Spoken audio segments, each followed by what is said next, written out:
अमरीका के दौरे दौरान field marshal general Asim Munir जो पाकिस्तानी कम्युनिटी के खिताब कयो आहे। अमरीका के दौरे दौरान field marshal general Asim Munir Pakistani community के खिताब कयो आहे।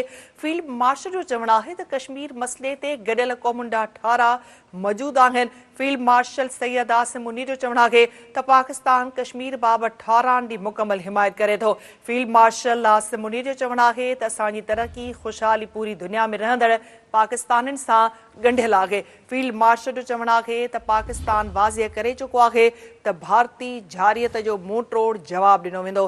ही इंतहाई अहम ख़बर नाज़रीन अवां सां शेयर कयूं पिया। अमरीका जे दौरे दौरान field marshal general Asim Munir Pakistani कम्युनिटीअ खे खिताब कयो आहे। फील्ड मार्शल जो चवणु आहे त कश्मीर मसइले ते गॾियल क़ौमुनि जा ठारा मौजूद आहिनि।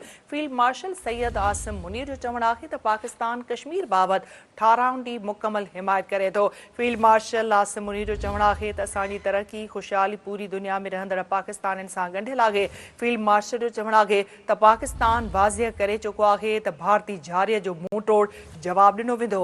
अमरीका जे दौरे दौरान field marshal general Asim Munir Pakistani community खे खिताब कयो आहे। फील्ड मार्शल जो चवणु आहे त कश्मीर मसइले ते गॾियल क़ौमुनि जा ठारा मौजूद आहिनि।